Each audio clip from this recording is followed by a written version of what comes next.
Assalamualaikum warahmatullahi wabarakatuh. Berjumpa lagi dengan Bang Diko. Jika kalian menyukai channel ini dan kisah-kisah dari saya, jangan lupa untuk di-subscribe, komen, like, dan share sebanyak-banyaknya. Gak usah basa-basi lagi, langsung saja kita lanjut ke alur ceritanya.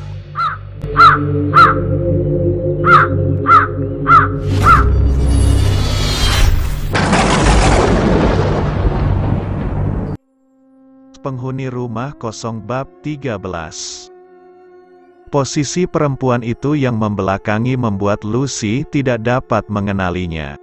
Bu Novi, Lucy menyapa tatkala sudah dekat dan bisa mengenali perempuan itu. Silakan masuk, Bu. Ternyata yang datang bukanlah Anyelir, melainkan adalah Novi, sang majikan lamanya Lucy. Terima kasih Lucy, maaf, pagi-pagi sudah bertamu, mengganggu waktu istirahatnya, jawab Bu Novi yang kemudian masuk dan duduk setelah dipersilahkan oleh Lucy. Tidak apa-apa Bu Novi, memang semalam saya hampir tidak tidur, jadi tidurnya setelah selesai sholat subuh. Iya Lucy, saya turut prihatin dengan apa yang kamu alami selepas tidak lagi bekerja di rumah saya. Maaf baru sempat datang hari ini. Terima kasih. Oh ya, ngomong-ngomong Bu Novi sendirian aja, kenapa nggak sekalian bersama Pak Leo, agar beliau tahu rumah saya? Tanya Lucy mengalihkan pembicaraan karena tidak ingin membahas kisah yang dialaminya di rumah Anyelir. Mas Leo sedang sakit Lus, selepas pulang mendaki dari Gunung Lawu, dia sering sakit-sakitan. Astagfirullah, semoga Pak Leo cepat sembuh Bu. Amin. Terima kasih Lus. Sama-sama Bu. Oh ya Bu, mohon maaf sebelumnya. Kalau boleh tahu ada keperluan apa Bu Novi bela-belain sepagi ini datang ke sini? Padahal kan jarak rumah kita lumayan jauh. Itulah Lus, maksud kedatangan saya kemari. Mau minta tolong agar kamu berkenan kerja di rumah kami lagi. Semenjak dokter memutuskan Bapak harus rawat inap, saya harus bolak-balik ke rumah dan rumah sakit. Alhamdulillah, insya Allah saya siap Bu. Memang rencananya hari ini saya ingin mencari pekerjaan. Alhamdulillah, jadi, kapan saya sudah bisa mulai kerjanya Bu? Tanya Lucy. Kalau kamu sudah siap, besok juga bisa langsung kerja Lus. Baik Bu Novi, besok pagi saya langsung bekerja. Ya sudah Lus, kalau begitu saya pamit dulu, sampai ketemu besok di rumah. Saya tidak bisa berlama-lama, kasihan suami tidak ada yang jagain di rumah sakit. Iya Bu, hati-hati di jalan. Terima kasih, Assalamualaikum. Waalaikumsalam. Novi pun berpamitan setelah menemukan kesepakatan dengan Lucy. Dia memang tidak bisa berlama-lama karena kasihan Leo tidak ada yang menjaganya di rumah sakit. Alhamdulillah, kakak sudah bekerja lagi, ujar Vitara yang memang mendengar percakapan Lucy dan Novi. Alhamdulillah sayang, nanti kakak akan carikan pinjaman untuk beli seragam, dan kamu bisa langsung sekolah. Asyik, Vitara bisa sekolah. Gadis kecil yang telah memasuki usia 7 tahun itu, melompat kegirangan. Keesokan harinya, pagi-pagi sekali Lucy telah berangkat ke rumah majikan lamanya. Seperti biasa sebelum berangkat Lucy menitipkan Vitara pada binaya tetangganya yang baik hati itu. Syukur Alhamdulillah Lus, kamu bisa kembali bekerja di rumah majikan lama, ujar Binaya. Iya Bu, Alhamdulillah, ya sudah, kamu berangkat kerjanya Gih, biar tidak telat. Soal Vitara dia akan aman bersama saya di rumah, kamu yang semangat kerjanya. Terima kasih Bu Naya, ditemani cahaya matahari pagi yang mulai menyembul dari balik awan, Lucy melintasi gang sempit menuju halte.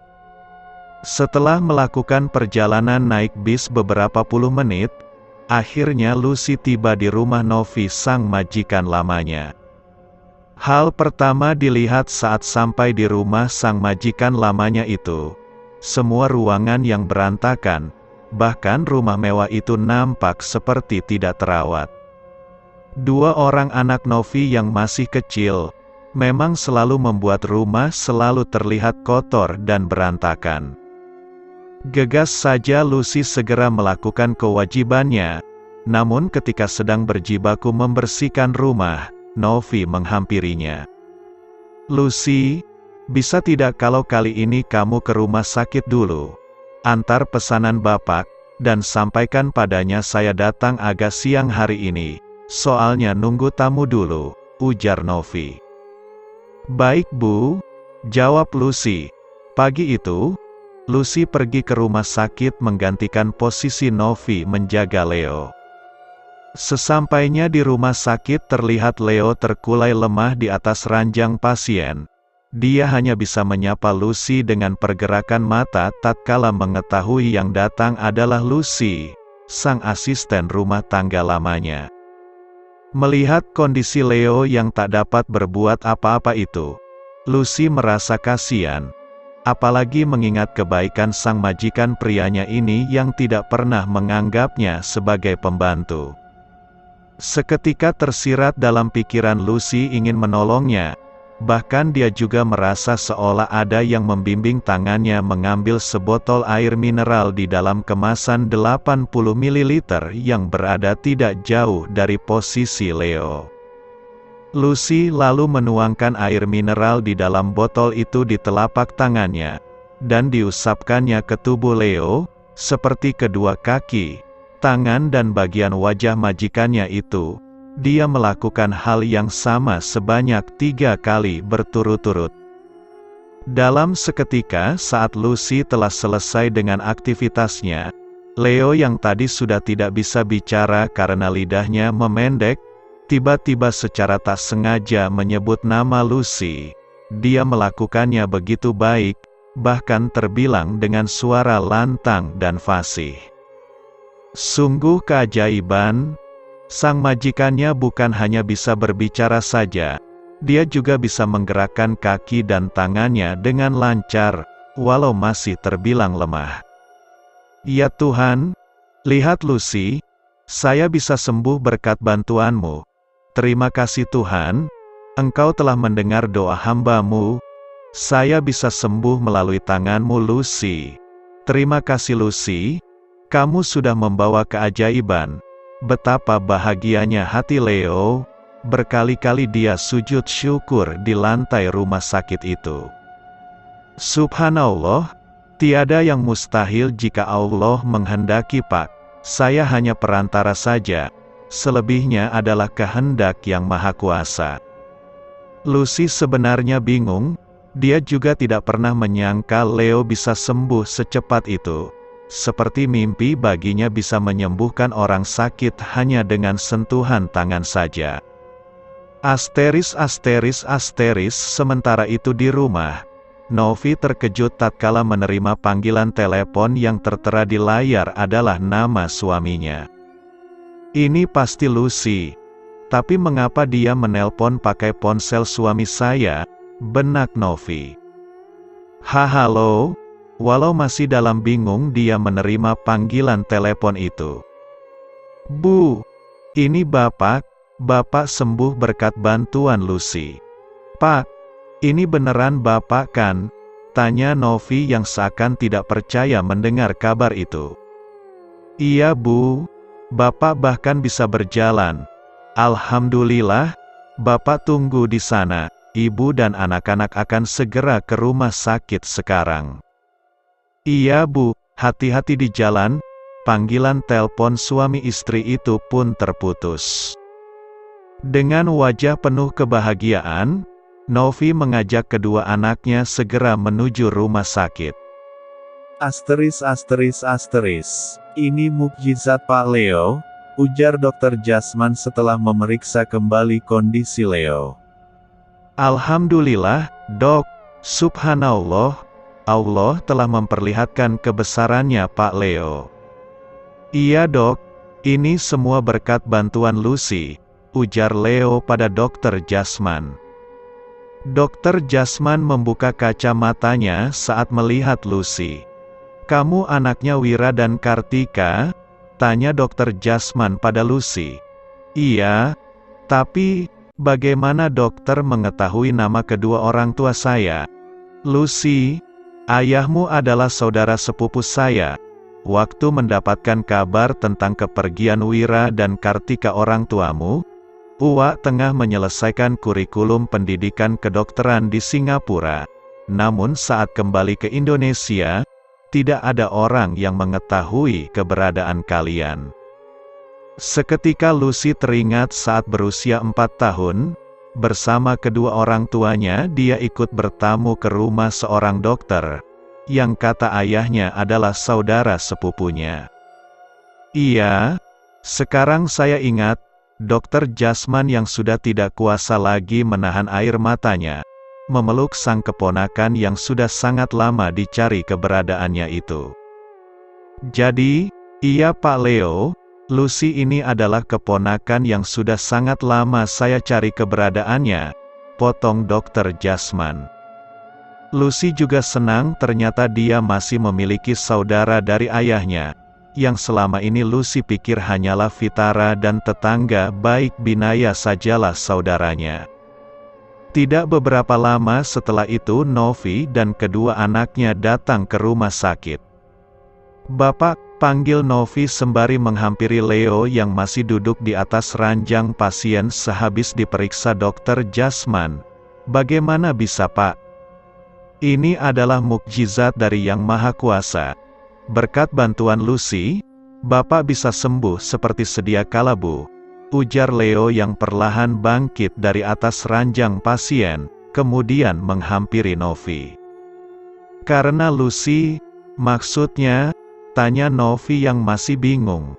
Atas kehendak Tuhan, dengan tangan Lucy Bapak bisa sembuh, jawab Leo. Keputusan Lucy kembali ke rumahnya menjadi berkah tersendiri bagi keluarga Leo dan Novi.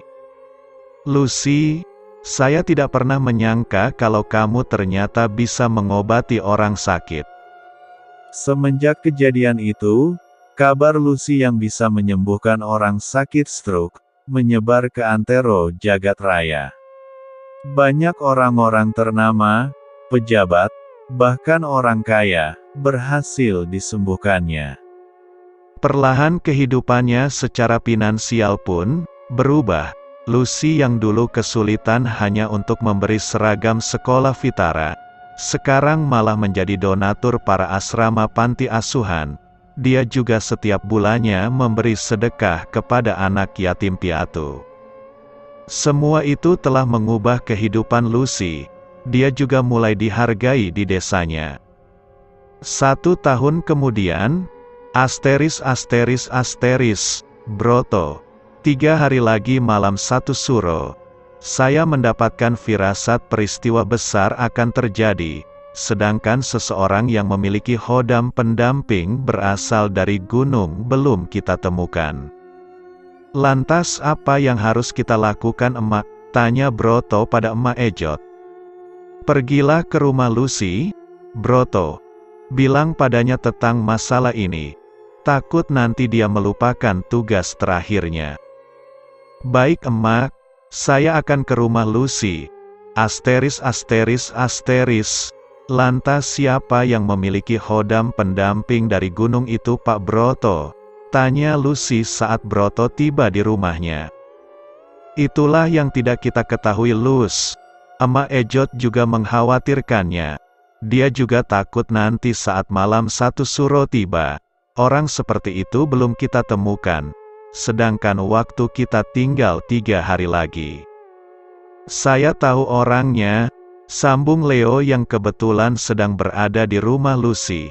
Teman pendaki saya bernama Tio, Dia mendapatkan Khodam pendamping setelah kepulangan kami dari Gunung Dempo beberapa tahun silam. Namun belum juga sempat menceritakan tentang Tio ini. Kedatangan sebuah motor merah yang berhenti di depan rumah Lucy menghentikan obrolan mereka. Bersambung.